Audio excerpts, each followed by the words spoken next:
Assalamualaikum warahmatullahi wabarakatuh. Di sini saya akan melanjutkan materi berikutnya, yaitu pentingnya perlindungan dan penegakan hukum. Yang A, terciptanya supremasi hukum. Supremasi hukum adalah hukum yang mempunyai kekuasaan mutlak dalam mengatur kehidupan berbangsa dan bernegara. Suetanjo Wikjo Swebroto menyatakan bahwa supremasi hukum merupakan upaya untuk menempatkan dan menegakkan hukum pada posisi tertinggi yang dapat melindungi seluruh lapisan masyarakat tanpa adanya intervensi dari pihak manapun termasuk penyelenggara negara. Yang B, tegaknya keadilan dalam masyarakat. Seperti yang diungkapkan oleh Profesor Subekti, tujuan dari hukum tercapai apabila hukum tersebut dapat mengadakan keadilan.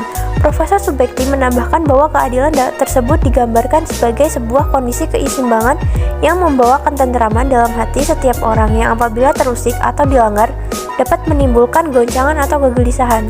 Dan yang C, menjamin masyarakat yang tertib. Jevankan dalam bukunya menyatakan bahwa setiap orang mempunyai kepentingan masing-masing. Memang dalam masyarakat terdapat beberapa kaidah seperti agama, kesusilaan, dan kesopanan. Meskipun demikian, kaidah-kaidah tersebut tidaklah cukup. Van Kam menyatakan hukum diperlukan agar kepentingan masyarakat tidak dapat diganggu.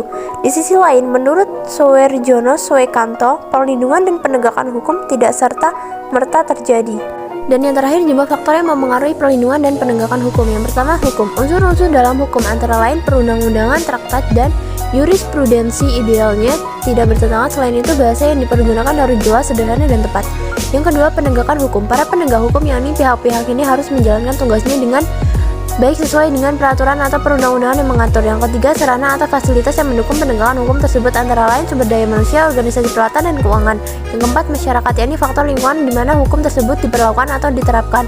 Masyarakat seharusnya memahami dan mematuhi hukum yang berlaku. Yang kelima, kebudayaan. Nilai-nilai kebudayaan sepatutnya mendasari hukum yang berlaku. Nilai-nilai ini berkaitan dengan apa yang dianggap baik dan apa yang dianggap buruk.